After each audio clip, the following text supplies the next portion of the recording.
Hi, welcome. This is a series of video talks for cybersecurity professions.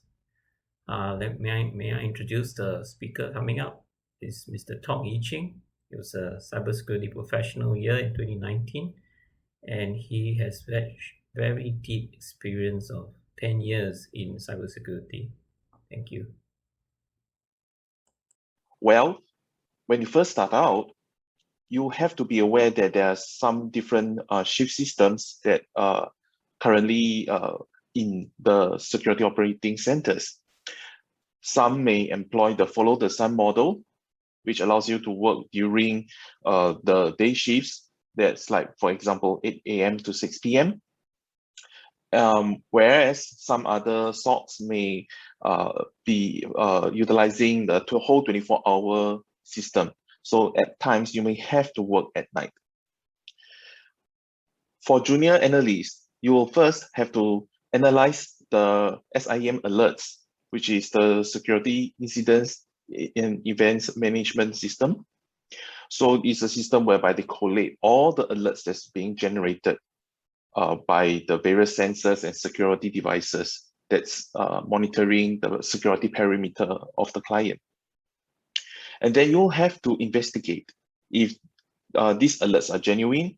And of course, there may be sometimes that there are false positives, so you have to filter them out. Upon verifying there is a legitimate alert, usually the analyst will have to create a ticket or a case so that they can track the status of such an alert and escalate to the stakeholders if applicable. Sometimes if it's a bit complicated or a bit serious, they may have to also inform the senior analyst. This usually depends on the playbook and the workflow that's agreed upon between the client or internally as a SOC. Sometimes for the analysts, they are also allowed to sometimes do remediation actions on behalf of the clients. If applicable, usually this is agreed upon before the whole engagement starts as a SOC client. As for senior analysts, you may have to start to do more advanced things such as improving detection capabilities, meaning tuning the various devices of the security infrastructure to weed out false positives, because sometimes such incidences may occur and you will have to update certain rule sets or even create certain YARA rules so that they can help you and your fellow colleagues catch evil. You are also expected to handle more complex cases, which are escalated from the junior analyst. So you often may have to guide the junior analyst on how to resolve an incident, or perhaps how to go about remediating any alerts that have been escalated. Sometimes you may also have to handle regular meetings with a client. So perhaps it can be a monthly meeting or it could be a weekly meeting. It really depends on what has been agreed upon between your employer and the client. So in these meetings, you will have to present perhaps the number of incidents that has been logged in a month, notable cases of interest that perhaps you feel that the client should look out for. And of course, generally provide them it's like a health status checkup, I would say, how they are doing and if everything is okay. So that's all for the SOC analyst, or at least in general.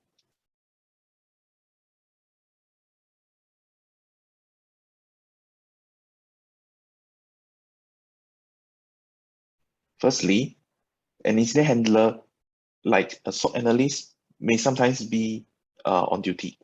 So of course, then there will also be the follow the sun or the graveyard shift type of system. So it really depends on the employer. When you're not handling an incident, usually incident handlers will do the basic logistic things, such as, for example, preparing the jump backs, because these stuff are being used in incidents. So now you have to replenish, for example, used hard disks, thumb drives, and you have to recycle all these hard disks and thumb drives, wipe them, and make sure that they are ready to be used for the next incident. You also have to update the hardware, such as the laptops or the devices that are in these jump bags, which you will be using in the case or an incident. So you have to ensure that they are all patched and ready to go. Finally, for handlers, you also have to keep a lookout for recent attacks that have been publicized, or at least be familiar with many different types of attacks that adversaries usually employ. And this will be immensely useful for you as an incident handler when you have to respond to incidents, because this usually helps you identify the attack vector in an easier manner. So what happens during an incident? Firstly, a handler will be the point of contact for the client that is affected. You usually will have maybe 2 or 3 more team members. They'll be going down on site along with you. Sometimes if there's a shortage of manpower, then you may have to handle the incident first. But ideally, usually handlers work as a team or will be in teams. So what do? You assess the incident and apply the appropriate measures to help the client go back to recovery. For example, if it's a malware outbreak, then you may have to make the call or make the recommendation to the client to cut off network access and isolate the affected devices, so that you can take the forensic evidence, or at least try to carve out the malware and hand it over to investigators or your colleagues to do the malware reverse engineering. Sometimes it may not all be that too. Sometimes you may have to handle perhaps insider cases or perhaps theft of intellectual property. It really depends. So you have to help to find out what have exactly happened, and then guide the client on what to do next, and sometimes help them, of course, offer your technical expertise to help them gather the evidence that's required. You then document all these evidence that's retrieved, and you also will have to write the incident report based on all these after you have investigated. And as I mentioned earlier, incident handling is a team sport. So sometimes an incident may take time to resolve, and then you will have to rotate the handlers that's on site, and you have to work as a team. And do take note that whatever you do, the evidence that you have gathered is very useful, because it may be used in court to prosecute the adversary or the perpetrator who caused all these issues. And last but not least, incident handlers actually work very closely with forensic investigators, which I will mention soon. Usually, forensic investigators are not on shift, but depending on your employer, you may sometimes have to be again on shift, which also again follows either the follow the sun model or the 24-hour shift system. Now, sometimes as a forensic investigator, you may have to work overtime because there may be time-sensitive cases that you have to urgently work on. So working overtime in this role is sometimes to be expected. Now, if there's usually no cases, then there will also be similar logistic work like an incident handler, which is preparing your jump bag, ensuring that you have the right hard drives that you can use, the right thumb drives, and of course, making sure that the laptop or any hardware that's used in a forensic case is ready when you need it. Sometimes it's also a bit more complicated in the sense that you have to go and make sure that the cables and the hard disks are all working fine, because sometimes the hardware can just, Murphy's Law, they can be damaged. And in times of urgent investigation, when you need that cable and it's broken, then you will find that you will be in a very challenging position. So I would say that perhaps you will need to pay more attention in a lot of all these preparatory work. So for investigators, sometimes I would say that there's two types. One that works extremely closely with incident handlers. So sometimes in incident handling team, you may have an investigator that tags along with the incident handling team, so that they will be the ones that's doing the deep dive analysis of the evidence after the handlers have retrieved the corresponding evidence of the case. And they will give, after the analysis, then they will give the handlers like the what have been retrieved so far, and also help guide the next step for the handlers. Like perhaps that they've seen that there's this initial vector wasn't on this machine, but possibly on another machine in another network. So then the incident handlers will then go and retrieve those evidence. So usually they work hand in hand. Now, sometimes there will also be roles whereby you are just a pure play investigation role, meaning the client will come to you and say, hey, I have a case, and could you investigate it for me? Now, what happens then is you will work with the client and find out what exactly needs to be investigated.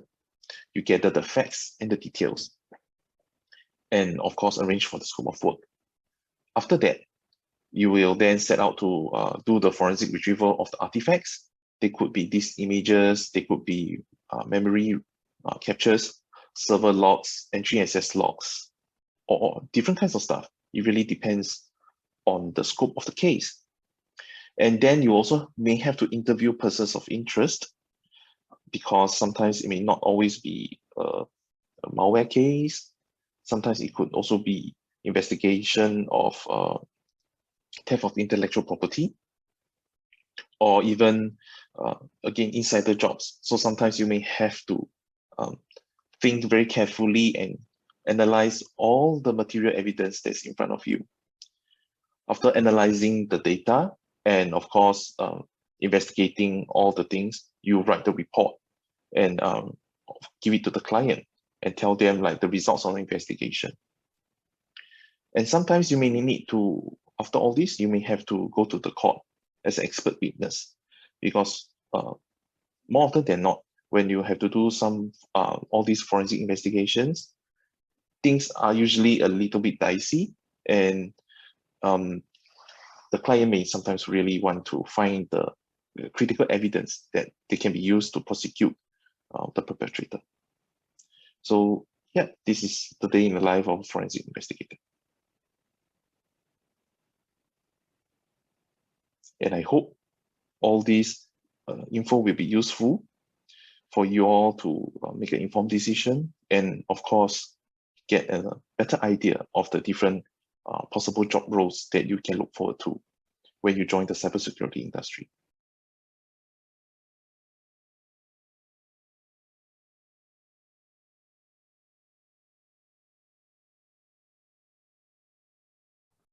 Hello, everyone. Thank you for joining me in this talk about cybersecurity professions. I'd like to introduce Wen Chun, who has slightly more than 10 years of information security experience. He has worked in various information and detection engineering consultancies and security analysis. So he is a professional of 4 years in cyber threat intelligence and analysis, and he has helped both private and public sector companies in securing their critical infrastructure through intelligence, penetration testing, threat hunting, and security research. Wen Zun is an engineer by training. He has pivoted successfully through the IT and OT security sector. Thank you.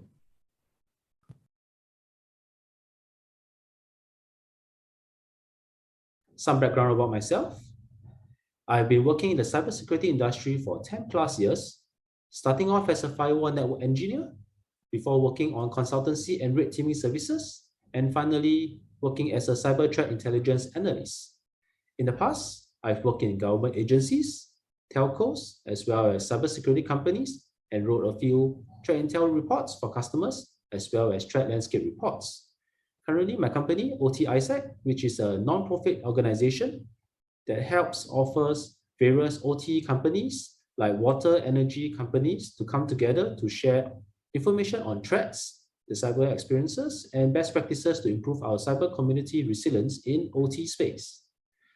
Today, I will talk about my role as a cyber threat intelligence analyst, otherwise known as CTI analyst. The official definition of cyber threat intelligence is data that is collected, processed, and analyzed to understand a threat actor's motivations, targets, and attack behaviors. This sounds quite academic, so let me try to break it down in layman terms. Let me quote Sun Tzu out of War, whereby if you know the enemy and know yourself, you need not fear the result of 100 battles. CTI analysts are like agents and brain that provide the information to know the enemy and ourselves to win these battles. We go out there into the cyber field to gather intelligence on the enemies from various sources, and with this intel coupled with analytical techniques and tools, we gain insights on the enemies, try to understand the motivations, whether they are for monetary gains or for fame, and even the skill levels, whether they're just script kiddies or able to write their own malware exploits. As well, we also try to recognize the techniques, tactics, and patterns, as well as what tools they like to use. And with our understanding of our enemies, as well as our battlefield or our environment, we devise strategies to tackle all these threats. So before I move on to talking about the job role of a CTI analyst, let me touch on some of the challenges that is being faced by our CTI analysts. So one of them is we have actually various audiences that want different intelligence requirements. For example, on the ground level, they are interested in technical indicators that can help them detect the threats when put into the systems. On the mid-level wise, they are more interested in emerging trends of threats and any techniques that threat actors use and whether you can detect them. On the executive level, they are more interested in threat profiles of threat actors that are targeting their company assets and whether there's any strategy devised to defend against them. So as a CTI analyst, it's actually one of the challenges for us to actually communicate our analysis to different audiences. Another challenge that's often faced is CTI is actually an open-ended question. There's no one-stop solution for intelligence. There are in the market or out there are many intel sources, different frameworks, various vendors and solutions out there for the cyber threat intel solution. So you might find that you're spending a lot of time and effort in order to find the right solution, the right thing for your intel requirements. So as a CTI analyst, it's actually important for us to be able to strike a balance in our effort to source for intel, as well as time and resources that's allocated to us. So now I move on to our daily jobs. So as a CTI analyst, our day-to-day jobs revolves around mostly collecting intelligence from various sources. So we actually go to read out on the cyber news, look up the technical blogs and intelligence reports where they actually talk about campaigns, threat actors, what do they do, and break down the campaigns for us. And sometimes we even look into the social media because attackers use social media to communicate, and there are also a lot of news in the social media, and we can use of this to enhance our intel requirements. Besides that, sometimes we even go into the dark web to look at the criminal forums to see whether these threat actors actually whether they are trying to sell any database credential leaks in the criminal forums, or even discuss a potential campaign inside these forums. So after collecting all this intelligence, we will analyze all the data and start writing intelligence reports on the threat actor activities that we found. Besides writing on the threat actor activities, there are times where we will find vulnerabilities and exploits. And for this, we will write advisories on them with threat risk assessments, and recommendations to mitigate vulnerabilities for the community and cyber and companies. Besides writing reports and advisories, we also do keep track of cyber data points and look out for cyber attack trends or campaigns. Like for the past 2 years, there have been this COVID phishing campaigns going on, and ransomware attacks, which has been quite prevalent for this year. Okay, sometimes the executives of the company may also ask us to build a threat profile for the company to help them understand what are the threat actors, the threats that are targeting the company assets. So this is a brief overview of the day-to-day jobs that you might encounter as a CTI analyst. Next, I'll touch on the career path of a CTI analyst. So CTI analyst basically starts off as an entry-level analyst, where they take on the jobs of collecting intel, writing reports, analyzing the data. And as they gain more experience, they can become a lead analyst, whereby they gain more experience and responsibilities to lead a team of analysts. And from then on, they can either embark on the management track and become a manager, or embark on the technical track, where they take on the role as a technical lead. And from then on, they move further up the hierarchy. So after having said all this, how do you prepare your career as a CTI analyst? Well, the best way to prepare for a CTI analyst is not to study, but rather to get your hands-on, gain more experience, hands-on experience on CTI. So how you can do it, there are a few ways. So one of it is you can actually sign up for the Youth Cyber Exploration Program by CSA, which is actually a cybersecurity bootcamp that will give you exposure to the cybersecurity career and some activities regarding cybersecurity. Besides this program, you can also take note of this Capture the Flag events or competitions, which is actually a simulated gaming environment where participants compete by taking the role of attackers to hack into the system to capture flags hidden within the system. This is actually quite a good experience for you all, because by understanding how do attackers attack the system, they are better able to prepare themselves as a CTI analyst to detect, analyze, and even write a report as a CTI analyst. And lastly, you can also sign up for the Cybersecurity Career Mentoring Program, whereby you all can receive career guidance and support from experienced cybersecurity members. So these are the few ways you can prepare for the CTI career. And with this, I hope that I've enticed you enough to embark on your journey as a CTI analyst, and hope to see you all in future. Thank you.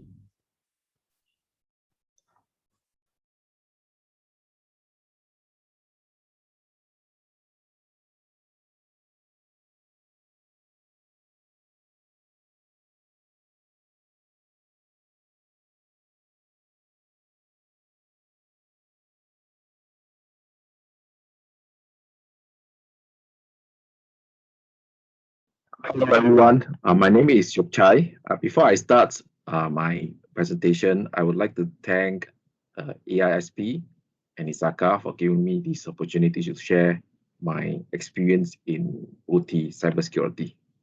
Yep. So before I go into sharing my experience, I'd like to give a quick introduction about myself.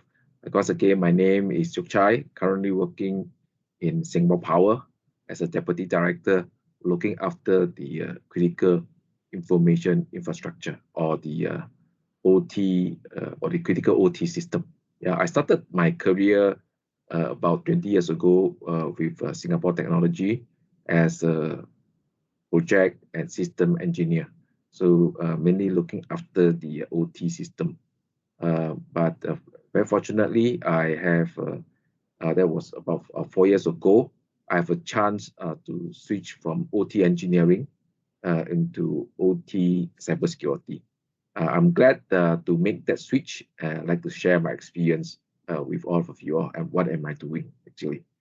So, but before I go into sharing about my experience, I'd like to show you a small, short movie clip from movie Italian Job, which I believe some of you may have seen this, but nonetheless, allow me to share a small part from the video clip.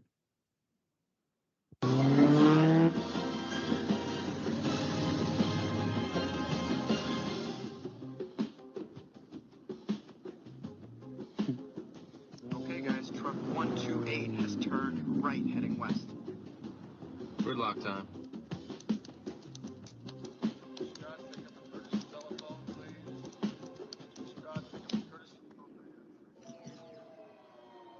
We've crashed. It's not a crash. We've got power. I can't log in. They're about to hit a major detour and be sent your way.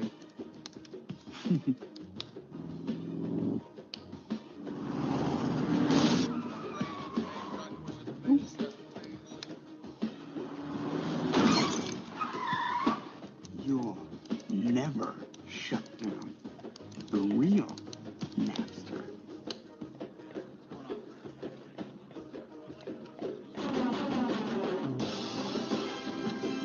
What's your problem, Michael?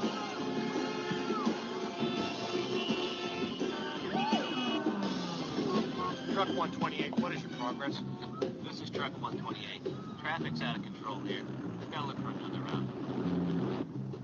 Check the police van. Okay, I'm opening up space on Highland.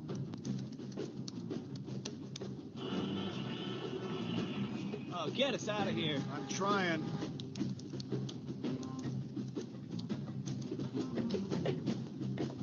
And he's taking it.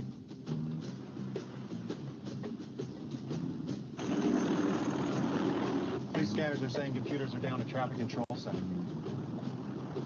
Nice, Charlie. You have to. Go back.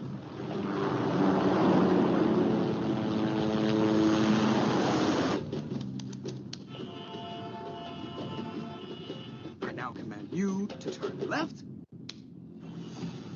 Come on, take the left. Yeah, you did. You did.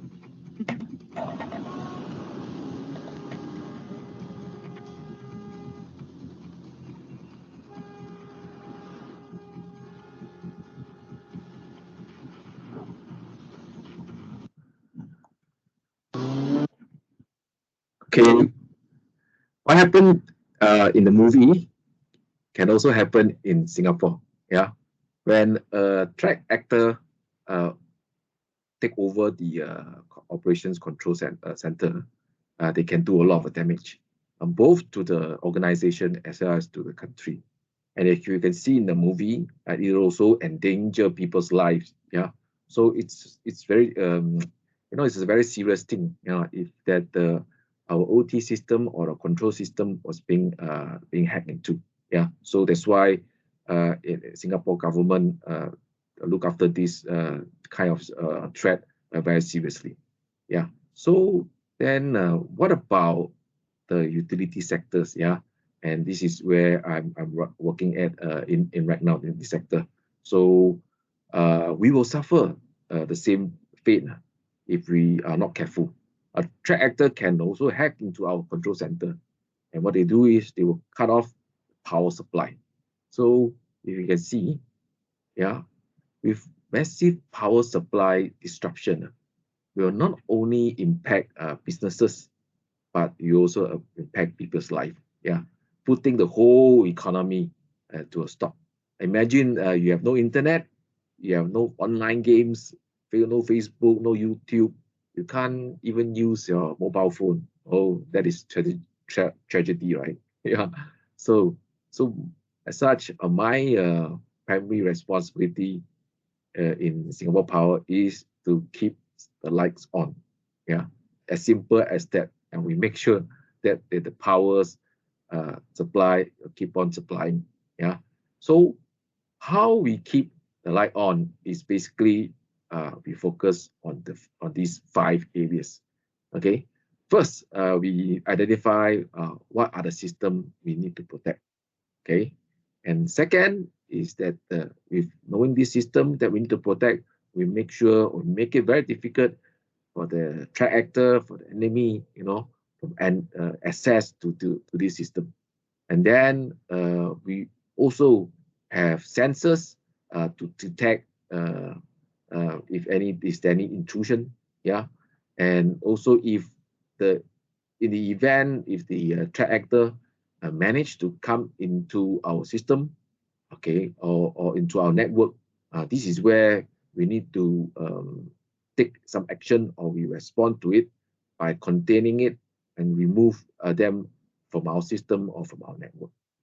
And finally, what you need to do is to prepare the system to restart the operations, moving back towards our business as usual. That means that we need to start to continue our operations and continue to provide services to our customer. For our case, is to provide the power to the nations. Okay, so this diagram is provided by the Cybersecurity Agency.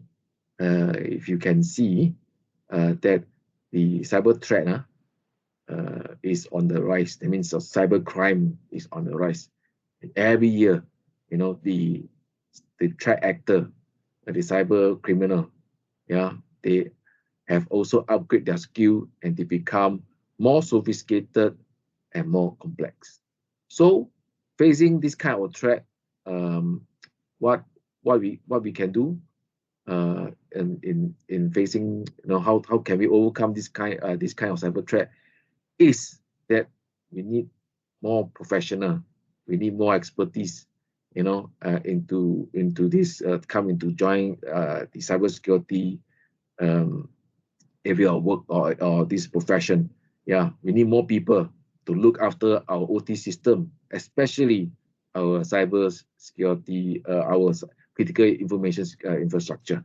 That's why we hope that this can entice you to know the importance of cybersecurity and we want you to join us. Okay, then moving towards this career map. Earlier in October, Cybersecurity Agency have also come up with this OT cybersecurity competency framework. This framework, or we call it the guide, is very helpful to show us the career pathway and help us to identify the skill set that we need for a very meaningful career. So this slide is a busy slide, but what I do is that what I did is that I simplified it for you.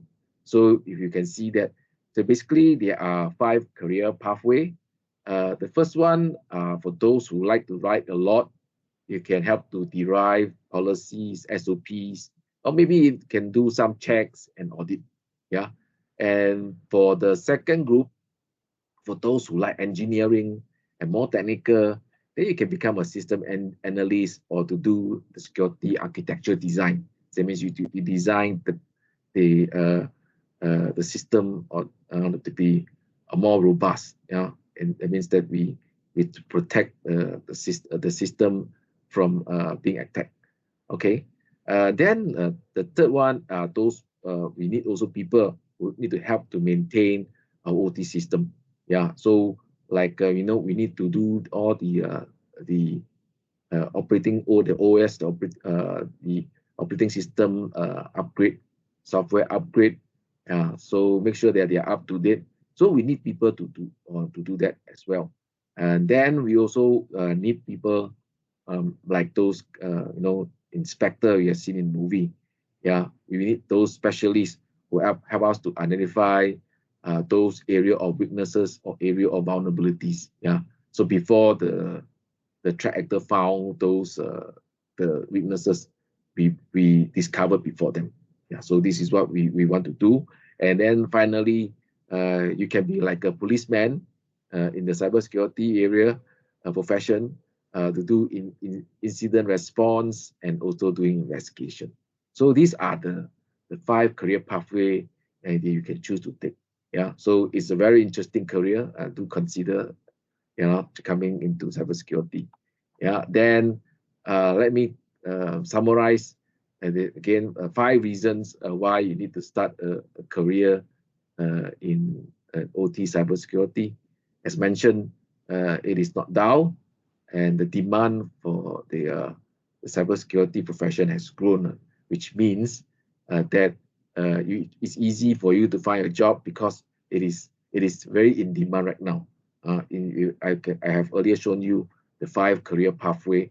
Yeah, so and many people want those professions. Yeah, and of course, the skills are also transferable. If you think that you wanted to move into IT, that you can be, because IT and OT skills are relatively transferable. IT means information technology.